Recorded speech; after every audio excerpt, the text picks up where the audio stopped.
swapping the class yesterday and today. I wound up having some service yesterday, which made it difficult to come and give class. So we swapped over. So this morning we'll be reading from the Srimad Bhagavatam, 10th canto, chapter 81, text 37. And we're coming to the final verses, the final section of this wonderful Leela of Sudama Vipra. And what a beautiful and wonderful journey it's been. So before starting, we'll chant the invocation. Om Namo Bhagavate Vasudevaya. Om Namo Bhagavate Vasudevaya. Om Namo Bhagavate Vasudevaya. Om Namo Bhagavate Vasudevaya. So, give me a moment to share my screen.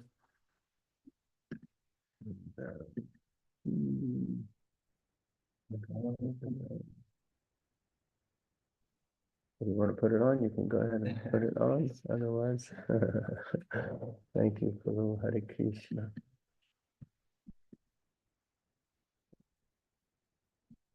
Okay, so hopefully you can see the screen now. Yeah. And I'm still there as well. Okay, so 1081:37, and this is the verse. I'll repeat it. Bhaktaya Chitra Bhagavan hi sampado Rajam Vibhutir na samartayat jaja Adyoga Bodhaya Vichasana Swayam Pasyani Patam Dhaninam Madho Bhavam. And the word for word. Bhaktaya, to his devotee. Chitra, wonderful. Bhagavan, the Supreme Lord. He, indeed. Sampada, opulences. Rajam, kingdom. Vibhutihi, material assets. Na samartayati, does not bestow. Ajaha, unborn. Adirgaha, short. Bodhaya, whose understanding. Vichakshanaha, wise. Swayam, himself. Pashyan, seeing. Nipatam, the downfall. Dhaninam, of the wealthy. Mada, of the intoxication of pride. Udbhavam, the rise. Translation and purport by the disciples of His Divine Grace, A.C. Bhaktivedanta Swami Prabhupada. Srila Prabhupada ki jai. To a devotee who lacks spiritual insight, the Supreme Lord will not grant the wonderful opulences of this world, kingly power and material assets.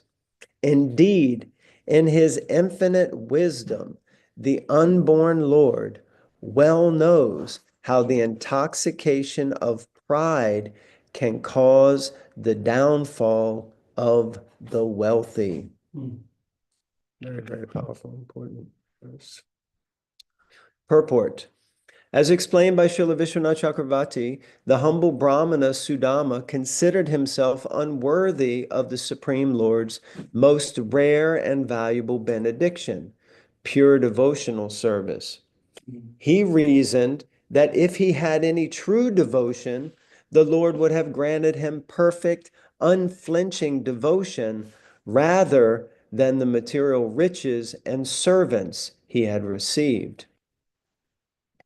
Lord Krishna would have protected a more serious devotee by denying him such distractions.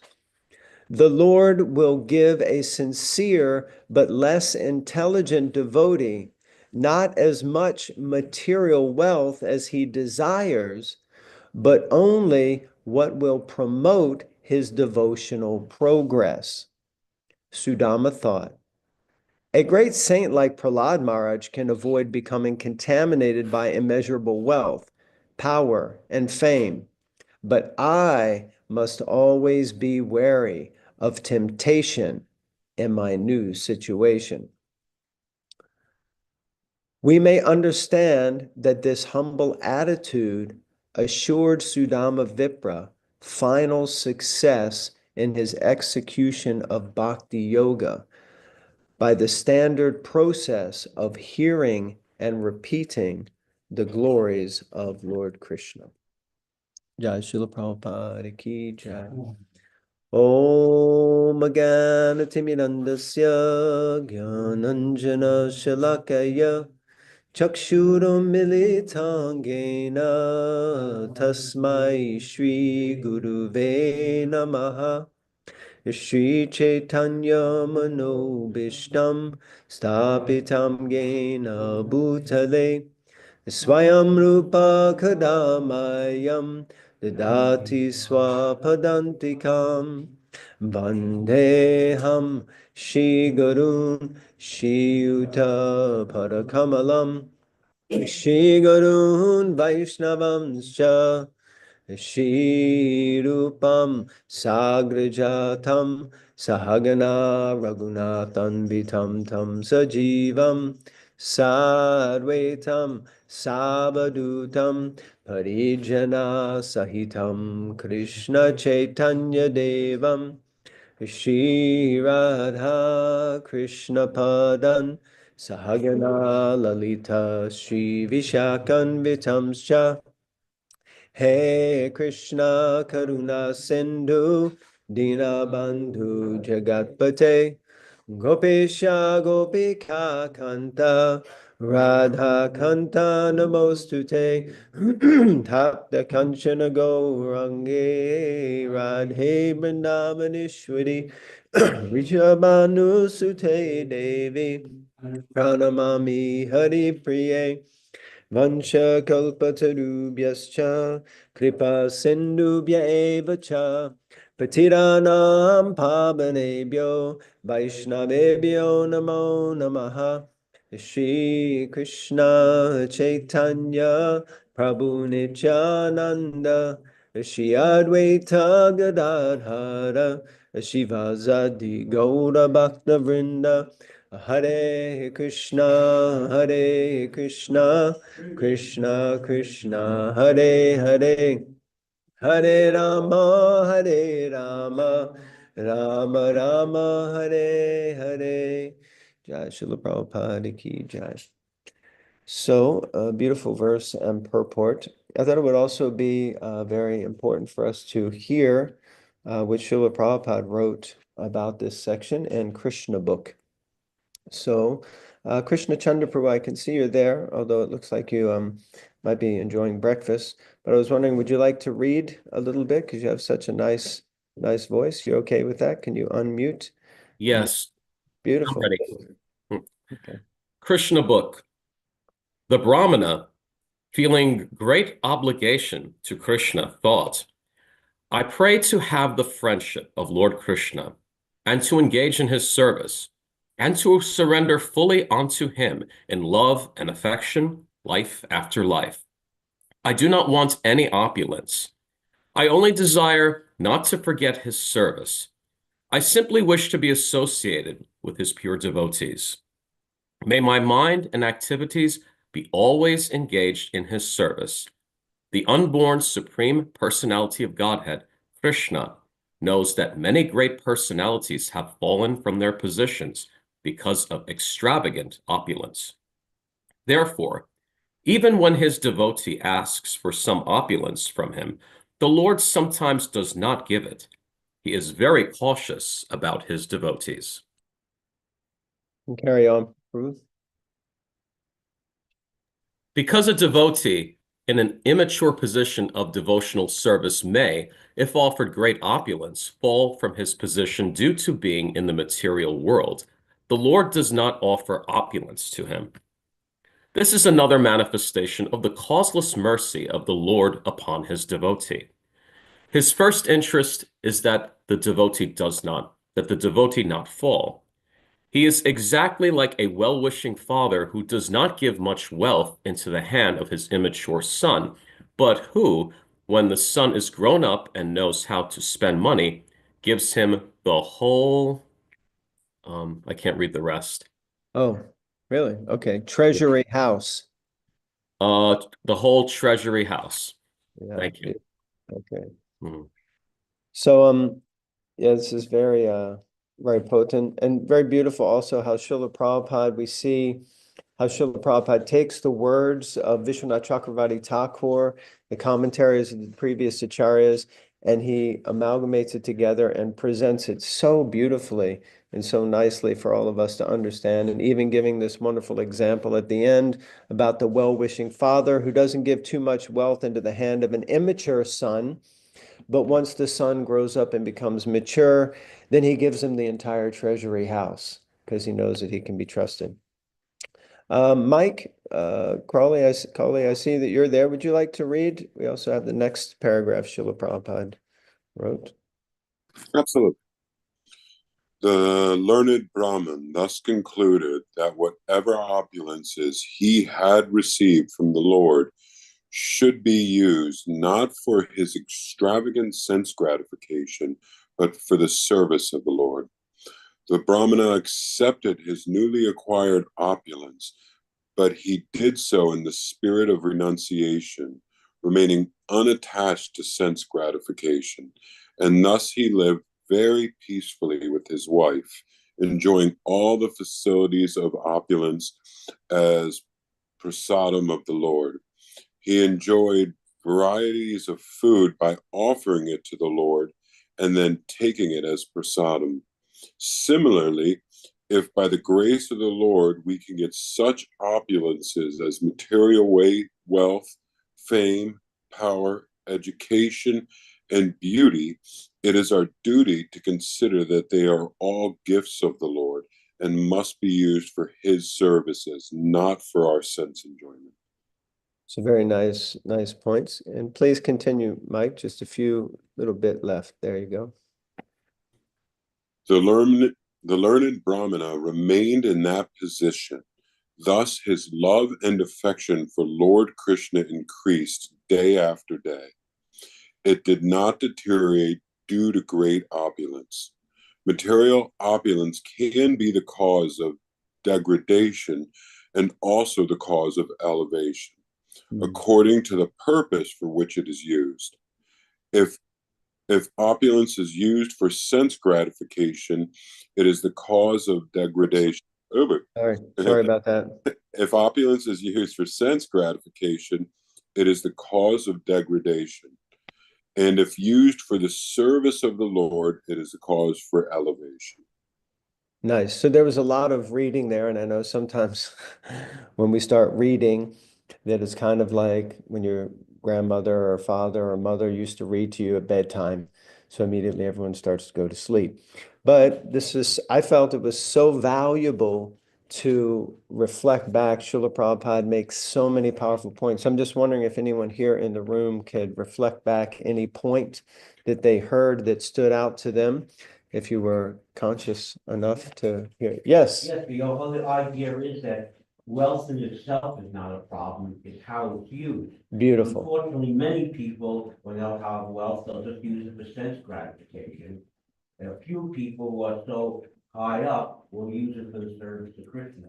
Okay, so Angel Prue was saying that wealth itself isn't the problem. It's basically how we use it. And most people will be inclined to use it for sense gratification, but some, very few, would use it actually in the service of the Lord. I mean, like an example is a car. If you're gonna use a car to show off, everyone could look at you how wealthy, then there's a problem. If you're using it for book distribution or for service, then it's good. Yeah, beautiful. So if you have a car and you use it to show off, then it's a problem. But if you use it for book distribution and in service, then it's all good. Okay, wonderful. Anyone online would like to reflect anything back that they heard or saw that stood out to them?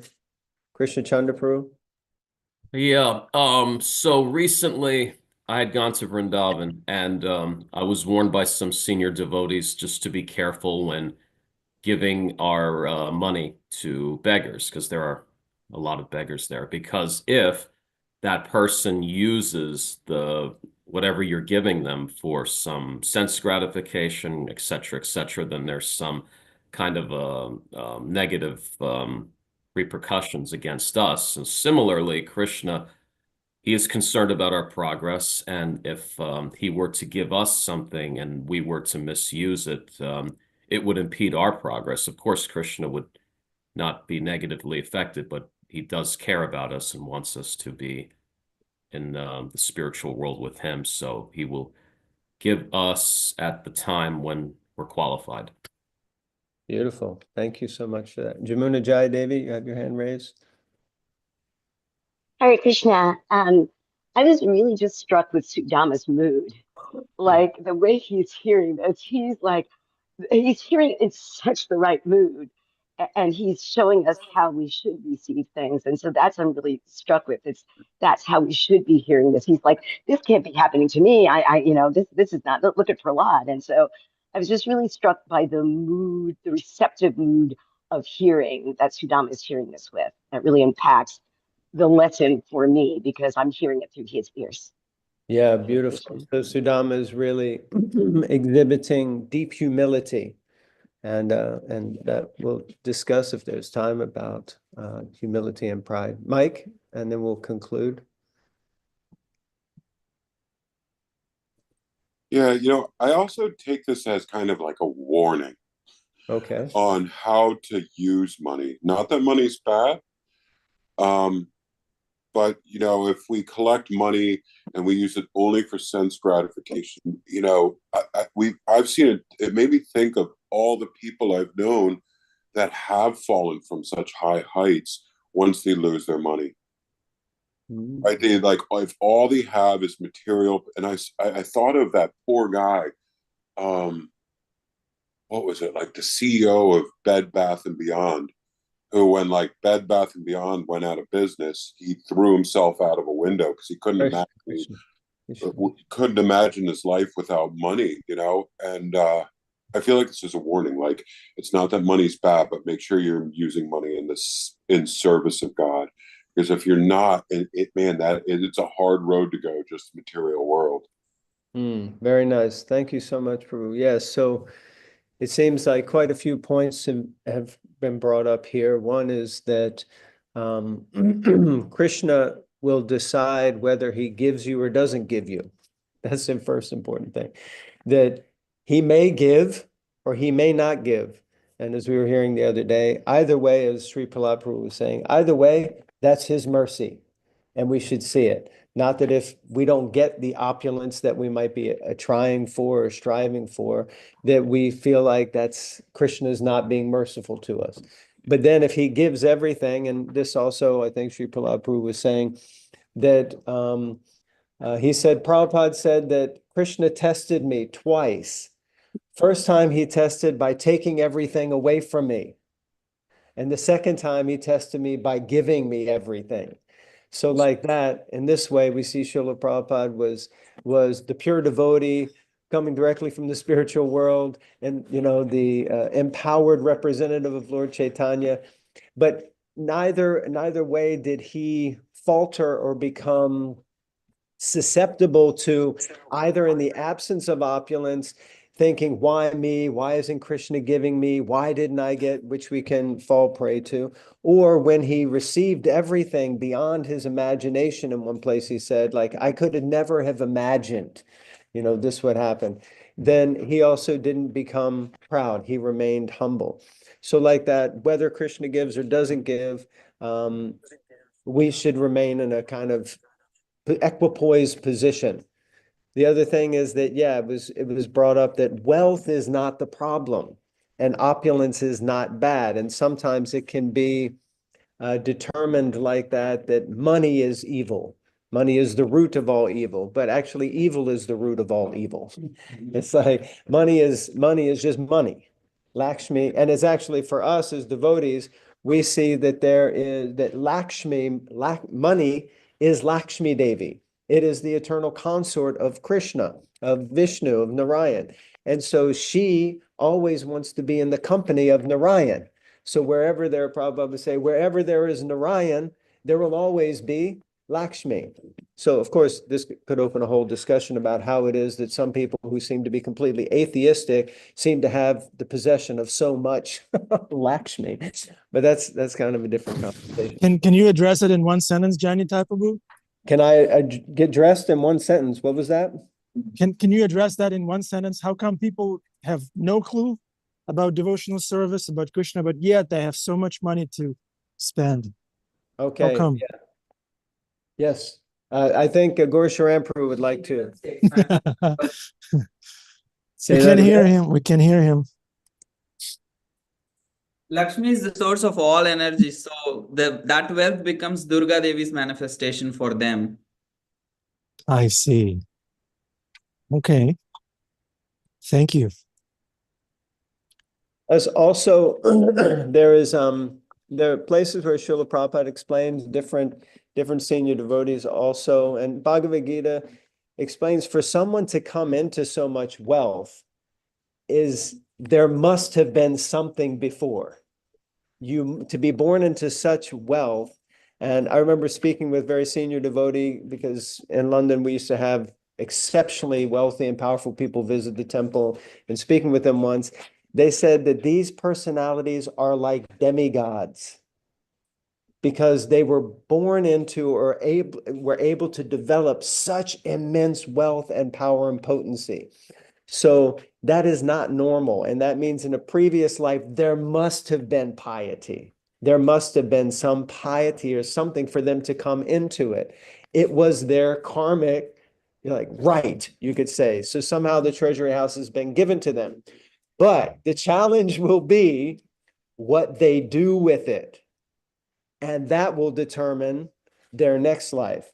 And many of them were very pious, of course, that I knew, but not all of them were really committed to giving 50% or even 10% or even 1%. But nevertheless, they were still pious people. So like that. So that was much more than one sentence. Anyone else? A question. Can we ask a question, Jai Nitai Prabhu? Okay, sure. Why not? When Krishna gives us something, does that become ours, or it still belongs to Krishna? What's our attitude towards the material asset that has been given to us?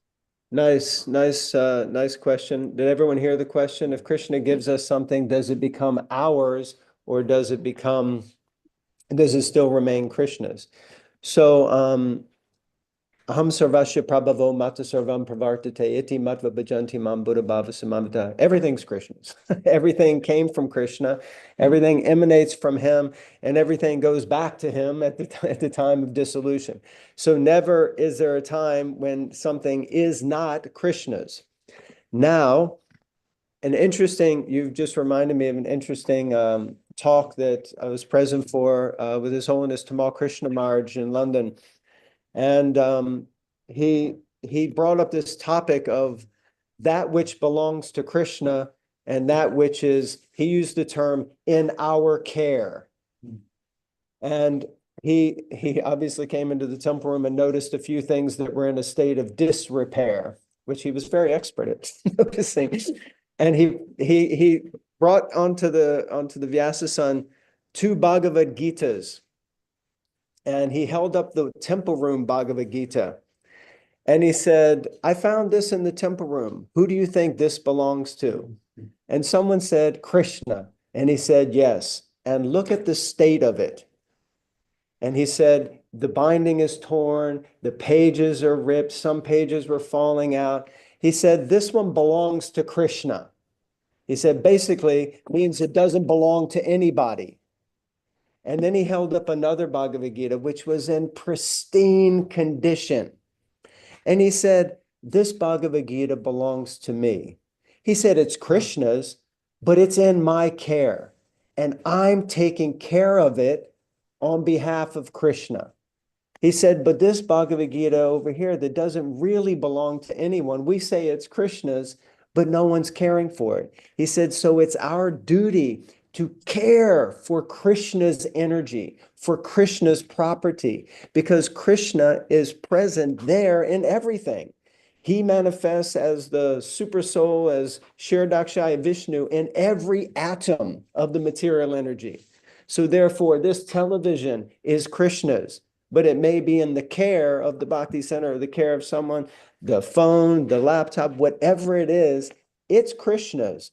But we should care for it as if it's our own, but we're caring for it in the care of Krishna. Just like a servant in the house of a master would look after everything very nicely on behalf of the master, but keeping it very nice, feeling like it's basically their own place. I remember hearing that most, very wealthy people, they may have houses in different places where the servants live all year round. And they come maybe once or twice a year. So we should be caretakers of Krishna's property. Does that answer your question, Ananda Bihari Prabhu? Yes, Prabhu, it answers it perfectly. Thank you. I guess then you could say, even like with your body, Yes, taking care of yourself because it's still Christian. And so beautiful. you're the one who has it at the moment, but it's still Christian. And so it's your obligation to take care of it. Beautiful. So Angel just said, and I guess that refers also to even your body, which it's Krishna's body, but we should take care of it. Of course, what is the famous saying? That the body is a Temple. temple for the soul. So the body is actually a temple. And should we look after the temple? Yes. Absolutely. So, yeah, this is very nice. And the body it's Krishna's. What's the pastime? Sanatana Goswami, I think he had developed not exactly leprosy, but like that rash sores on his skin, and they were seeping and so many things. And he just felt himself so unworthy that he actually went to Rath Yatra and he was going to fling himself under the cart. And then Lord Chaitanya saw him and knew what he was going to do because he is the super soul in the heart. And he went up to him and got close. And Sanatan was like, no, no, no, no, don't come close to me, Lord Chaitanya. I'm just so contaminated. I'm so filthy. And he was feeling himself completely not unvalued, but worthless, useless. I have developed this nasty stuff. I should just, kill myself. And Lord Chaitanya just embraced him. And then he explained that that body doesn't belong to you. That body belongs to me. So you can't get rid of that body without my permission, and I don't give you permission, kind of thing. So we should look after the body. Sometimes that's also another thing that we see that devotees have a tendency to neglect their body, neglect themselves, maybe even to a point of disease, dis-ease, that they think, no, no, no, I can just ignore. But if we look at the life of our founder, Acharya, he was, and he says the cure for disease is regulation. So if we're regulated, then this means disease goes away.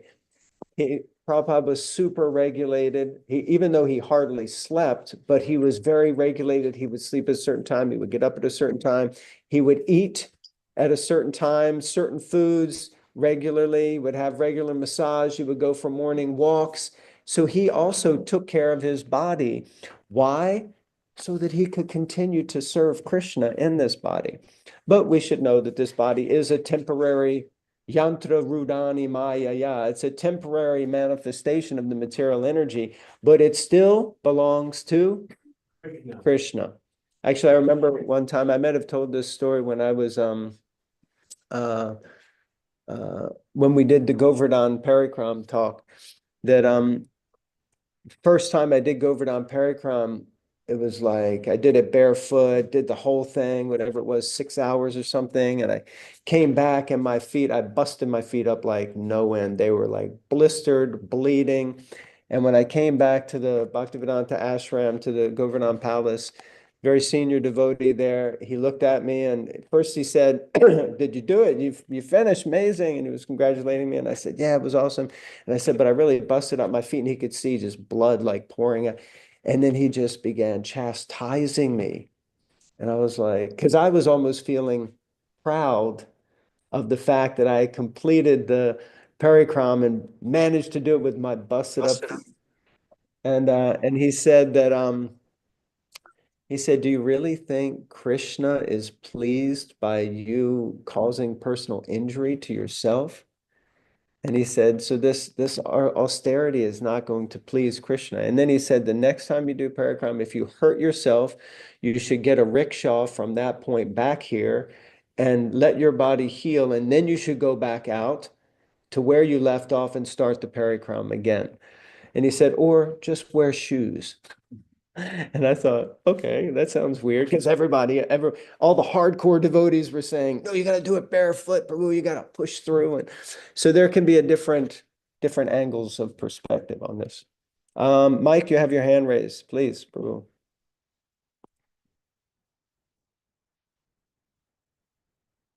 One minute. Okay. Yogi Charu had a great way of explaining this subject to us years ago.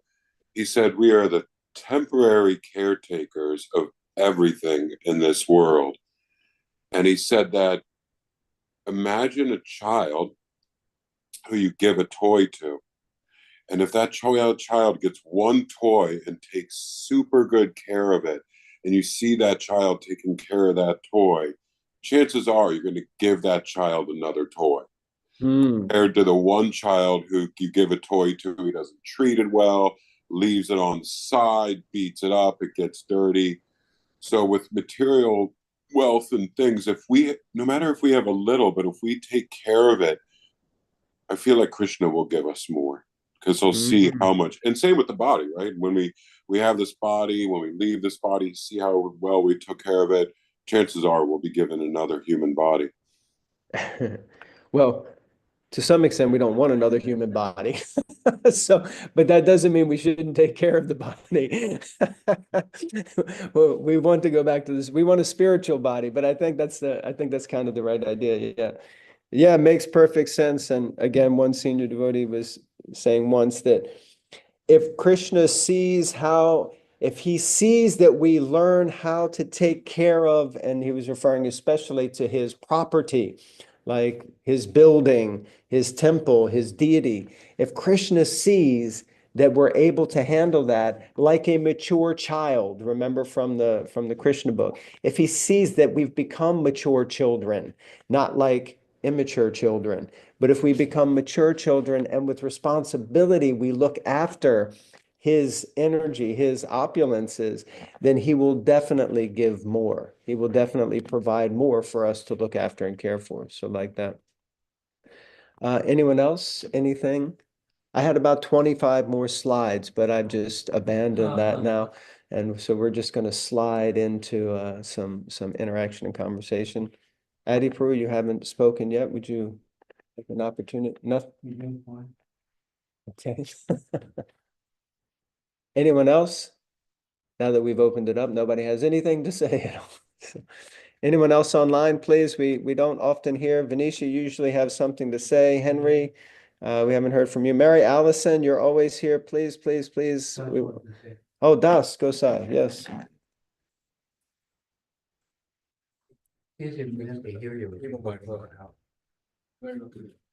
Well, you were saying on the parikram, the one devotee, the other devotees told you, "Yay, you did it, you roughed it." And then the other devotees were saying that the other devotee was chastising you. So what's the process you go through to discern which action to take?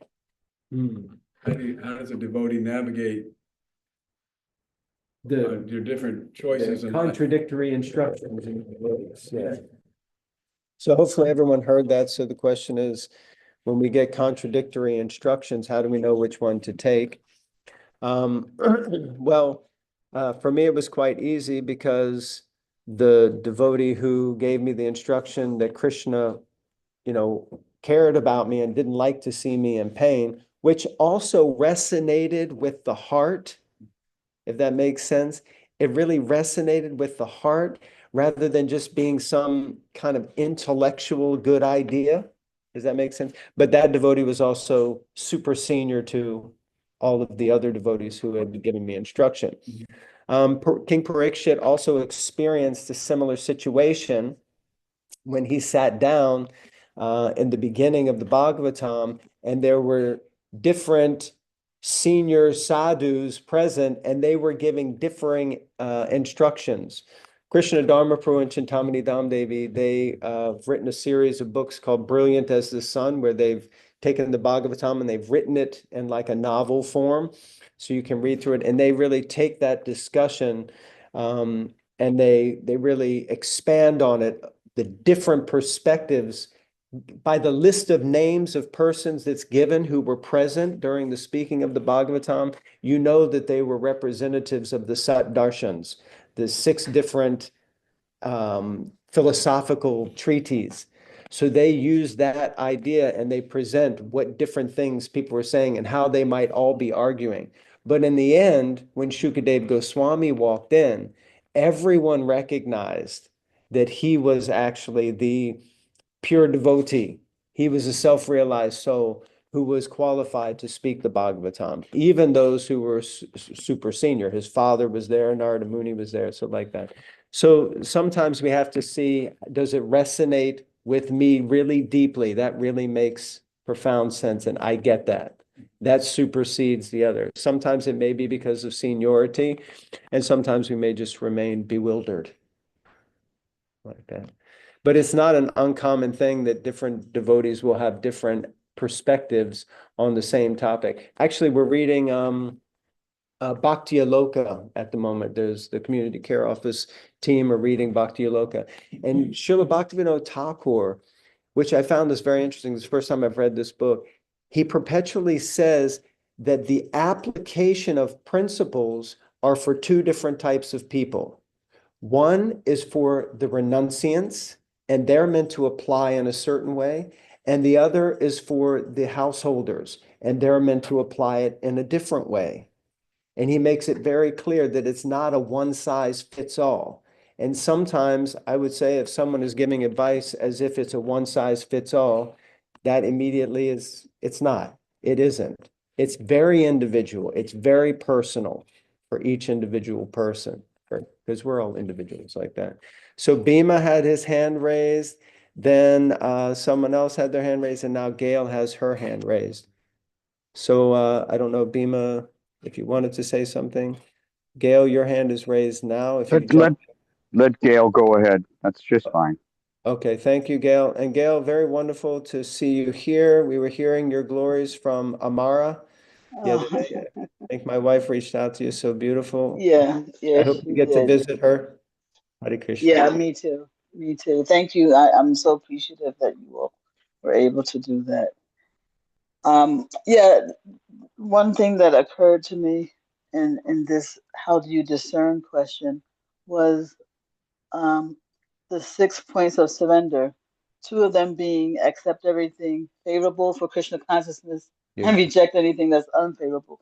So if you're trying to figure it out, see which answer kind of motivates you or inspires you in your Krishna consciousness, and which one you find more discouraging or unsupportive. Maybe that's a possible criterion. Very nice. Yeah. So accepting that which is favorable and that which is unfavorable, and that will be different again for every individual. Thank you. Yeah. Okay. Yes. Hare Krishna, can you hear me? Can you hear me okay? Yes. Yes. Okay. Tamal Krishna Mars was explaining one time hilariously that Bhagavad Gita says everyone is born into delusion based on desire and hate. I like this, I don't like that. I like this, the mental platform, me, what do I like, what do I not like? And he said sometimes when we're inquiring, we can shape the result of our inquiry by figuring out who's going to answer it the way I want it. Somebody's thinking about getting married. If they approach a sannyasi might say wait, or if they approach somebody who's like a deeply ingrained Griyamedi, they'll say, oh yes, you should get married. So you can shape your answer. So, Das was saying sometimes you get contradictory answers, but if we really want to know what Krishna wants, then we want to be careful about who we ask. You know, even asking Krishna, who do you want me to ask about this?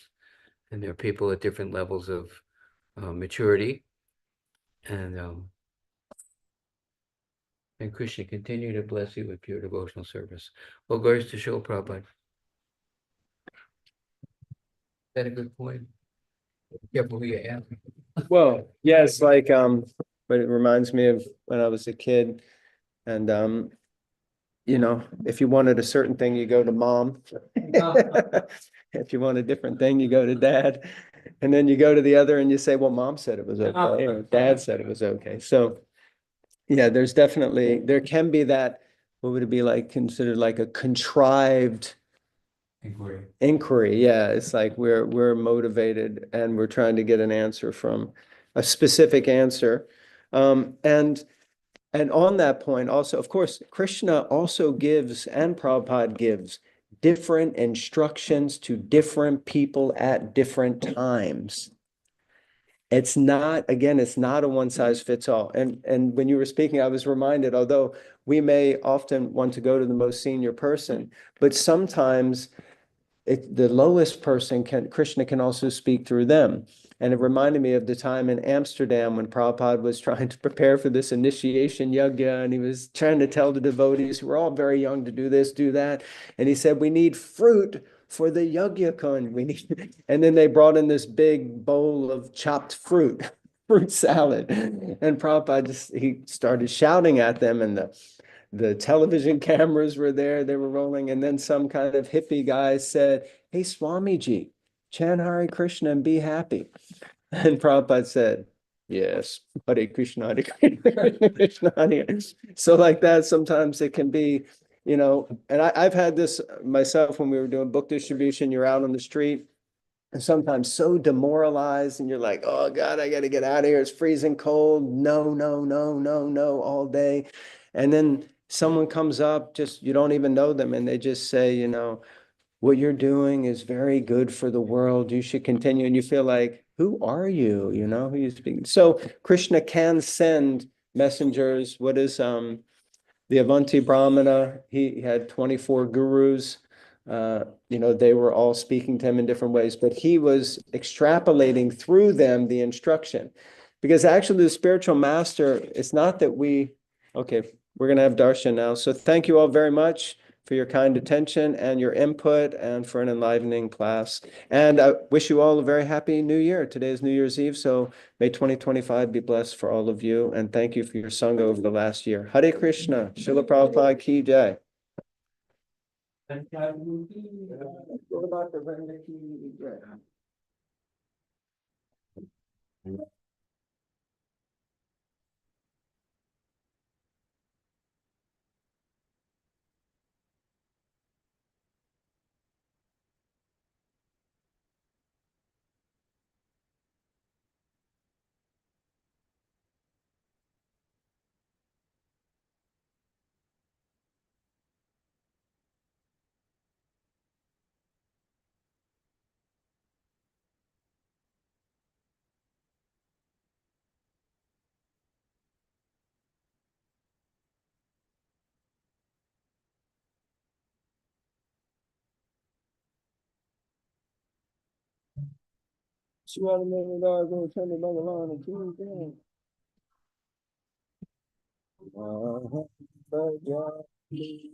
By His great awesome material suffering, maintain the mercy of Krishna.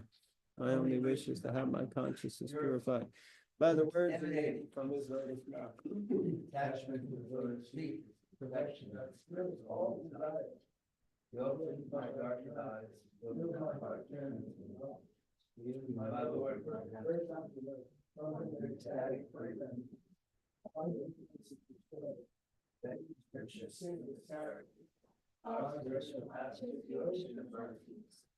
the Lord, O Master, mercy, give us the shade of the Lord's feet, the fame that spread all over the world. To take shelter of the Lord's feet,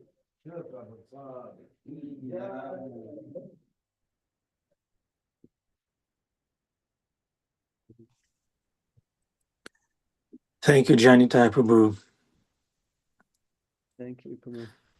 So nice seeing Arjuna Prabhu. Thank you for broadcasting him every morning. Hari Hari. Serving Srila Prabhupada. You want to stay for Guru Puja or you want me to turn off? Yeah, we're gonna move on with the Afterglow. Okay. Thank you. Hare Krishna. Hare Krishna, welcome to the Afterglow. Krishna Chandra, wonderful narration. If Krishna ever grants me a boon, I'll ask for a voice like you have. Well, thank you. You're very kind, Prabhuji. Thank you, Krishna Chandra. Okay, Bhima Prabhu is still here. He's so restless, he left. Okay, would anyone like to share anything? Maybe a New Year's resolution? Would anyone like to share that publicly? Was bold enough to do that. It's good, it's accountability. Then we can report back. Dana Krishna's not around. I think you should resolve to come out of the closet once and for all. You It's and my the latter. It's my bhakti closet. I don't want to come out of here. That's where I want to be. You wanted to say something in regards to class, Bhima Prabhu, or you forgot already what it was? Well, yes, of course I forgot already. That's I just wanted to say that, of course, in this movement, we're all about this hierarchy of superior people, superior devotees. And of course, we should listen But we should, and the answer should ring true. The answers that we receive from our superiors, and even from Prabhupada, and even from the Bhagavad Gita, if they're in general, like if somebody says, Prabhu, you have to do the loving thing, or Prabhu, you know, Krishna doesn't need your torn up feet. You know what I mean? Because, or doesn't need you starving yourself to death. This is ridiculous. It's all pride. All the things that we do in devotional service that doesn't have that is not operating on the qualities of patience and perseverance and endurance. These are principles that are open for everyone to understand, that should inform any decision we make. And a superior will always tell you that, you know, if you're making a decision to perform some type of penance or sacrifice for Krishna's sake, then you keep it to yourself, and you don't make a big, even in the Bible, Christ says, you know, the man that goes about with his sackcloth and wailing away and stuff like that, that's an abomination. But the person who silently goes about his sacrifice and does not make a big show of it, because as soon as you make a big show of it. That being said, in regards to our service, practical issues, utility is the principle, etc. And that is that we all have to sort of grow up and take responsibility. You have to take responsibility. The tendency is, I'm going to let somebody tell me what to do, so I really don't have to take responsibility for the outcome. And you'll notice that anybody who ever does anything in Krishna consciousness has taken up the helm of responsibility. They've taken on the risk of things like a mortgage, a family, a business, a service in which that, you know, if he steps away from that service, then it can't be picked up by somebody else. And risk, taking that risk, an informed risk. And of course, you know, the subtle aspects of always pray and always ask Krishna. That's another thing, you know, we might disagree with the superior, and the best thing to do when that happens, because sometimes the so-called superiors are wrong. It has to resonate with what we know to be true, which is our responsibility to go to Guru Prabhupada, Shastra, the Gita, and of course a sadhu, which would be the superiors. So we have to balance. It's like the government is never going to work with just an executive branch. It needs a legislative branch, and it needs a judicial branch. The judicial branch is where they say, okay, this is the Constitution. So similarly, we say to ourselves, well, this is what the Gita says. You know, Krishna says the middle road. The middle road is the answer. So if you've got taken on a service, and I see this all the time, especially with bhaktas and bhakteens especially, if you take on a service that's wiping you out, if you're up at 3 o'clock in the morning doing garlands because you want to, you know, do this sacrifice and stuff like that, no, you know it isn't going to last, and then you're going to end up being bitter. You know, when you fail, which you will. So we always have to be mature and take on responsibility. Krishna wants us to take on responsibility as if everything depends on us. But we know that Krishna is doing it.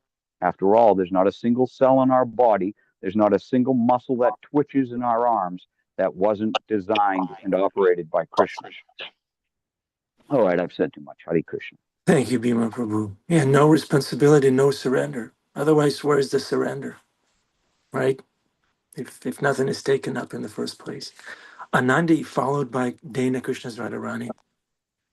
I'm just going to speak from my personal experience, because now this whole story is, given me a lot to reflect on. All I can tell you from my experience in raising a child is that it was good that we were struggling, because we set an example for him. And I've seen people or children raised where, on trust fund babies, where they go all wrong, and when they get money, all they do is spend it. So I'm just speaking from my experience. I mean, in conclusion, I don't know now what to say about Sudama Brahmin getting all this opulence. I mean, if he has children, how is he going to raise them? I've truly seen many children go wrong when they have everything. It's good to let them struggle a little bit. That's all I can say. Hare Krishna. Yeah, that's what Krishna probably thinks when he's looking at us. Right. Yes. Thank you, Anandi. Dana Krishna Zarani, you were unmuted. You wanted to speak? If not, no problem. We're going to move on to Krishna Chandra. Krishna Chandra? Yes, You, I will. okay. Yes, thank you. So I was thinking about what you said about New Year's resolutions, and I was also thinking about what Jai Nitai Prabhu was saying about his experience at Govardhan, and saying about how Krishna doesn't want us to be in pain and we should take care of ourselves. And basically, my New Year's resolution is pretty much the same as it was last year, a little bit more refined. Just to be in a state of self-love and self-care. We have to take care of our bodies. We also have to take care of our emotional well-being and our spiritual well-being, and to just try to keep myself in good association and to stay out of toxic situations, whether they be workplace situations or relationship situations. We want to safeguard our hearts as well as our bodies, just to make sure that we are there to serve, but also that we are not going to hurt Krishna by putting ourselves in dangerous or heartbreaking situations. Thank you, Krishna Chandra Prabhu. Srila Prabhupada once said that the devotee was kind of whining and complaining to Srila Prabhupada about all the difficulties they had to undergo.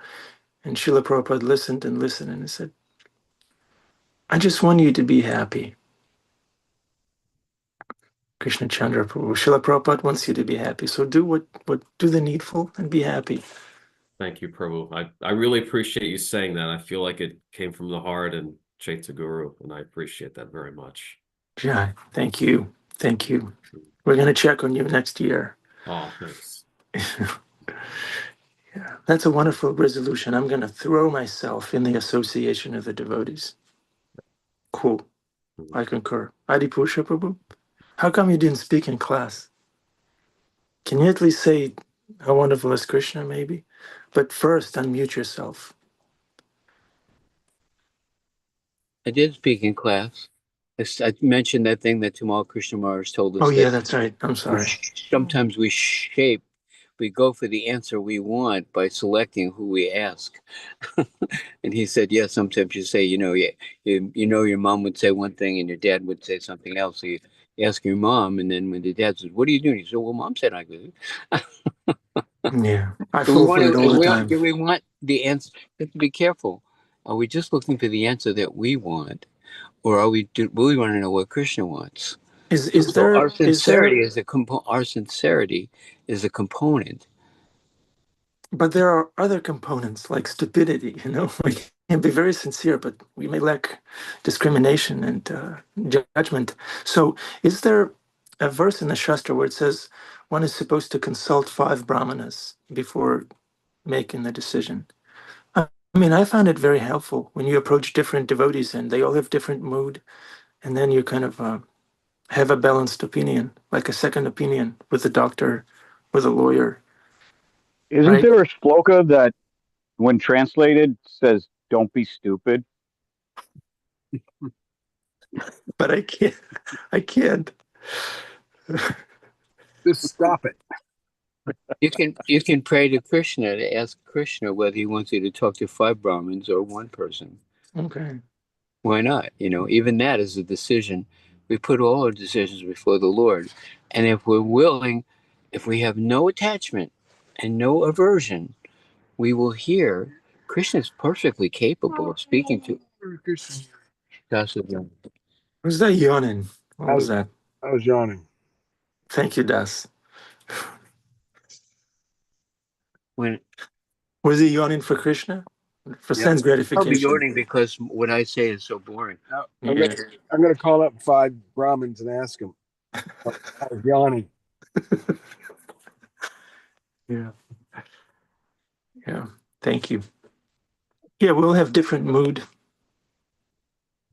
What does Bhagavad Gita say? Sarvasha Chaham Risani Visto Matas Mitiganam Apohanam Cha. Says that, if you want knowledge, Krishna will give you knowledge. But if you want ignorance, Krishna will give you ignorance. That's what Krishna says. So it's based on our desire. Are we asking Krishna what he wants?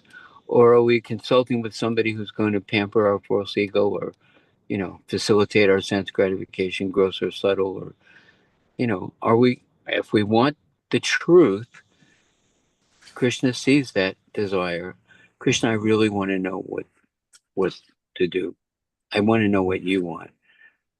My own attachment, my own aversion is what prevents me from hearing Krishna speaking to me through a madman, through the voice from the sky, through a book, through a child, through our spiritual master, even Krishna right in front of us. If we don't really want the truth, we won't hear Krishna speaking. Thank you, Hari Krishna. Thank you. Of course, Thank you. Prabhupada. We're just repeating what we heard from Prabhupada, that's all. No, he isn't. He's making it all up.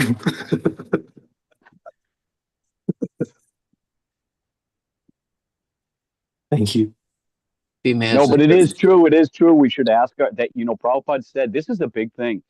Just be sincere. So you got to be real. You know what I mean? You got to be real with you. At least be real with yourself. What do I really want? I want to do this and I know it's not really what everybody's saying to do.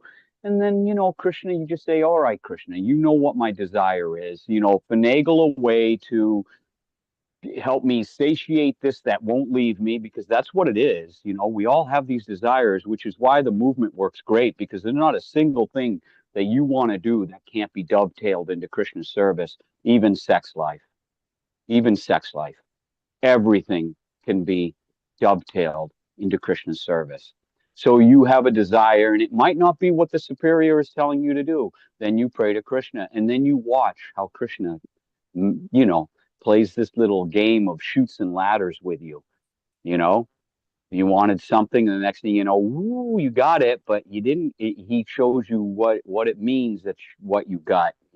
And here's a lesson. And if you don't learn that lesson, guess what? You got to spin the dial, circle around again, and go down the same chute. Every lesson you learn, if you're not heading in the right direction, that they say, there's a saying, if you're lost in the woods and you run, if you're trying to get out of the woods and you run into the same tree twice, you're lost. Right? So if we're running into the same problems, which is what makes us miserable, these problems that we're having to face, if we keep running into those problems, that means we're lost. And then we should be humble enough to pray to find our way. And the reason why we don't pray to find our way is because either lust is in control, anger is in control, or greed is in control. That's when we stop asking and stop letting Krishna have his will with us. Hare Krishna. Thank you. That's love. Love is the answer. So on this high note, we're going to ask a childlike devotee on this call to say Hare Krishna and wrap up our yajna for today, for this year. How about Das? Yeah. You already said it. How about that? You already said, how about that? Hare Krishna. Hare Krishna. And you, Das? Where's Das? He won't do it. He won't do it? Okay. Oh, sorry. Josh, you do it or I'm coming down. Uh-oh. Dana Krishna Zadurani came to the rescue. Thank you, Dana. Thank you. Hare Krishna. Thank you. Thank you. Now, Perfect. Das. We need 3 of them. Das, do it. Yeah, 3 Brahmanas. Thank you. Thank you, Das. Thank you. All right. Happy New Year, dear devotees. Thank you so much for being part of this family, Srila Prabhupada's family. We want to throw ourselves in your association. That's our resolution too. And see you next year. Hare Krishna. We love you. We need you. Hare Krishna.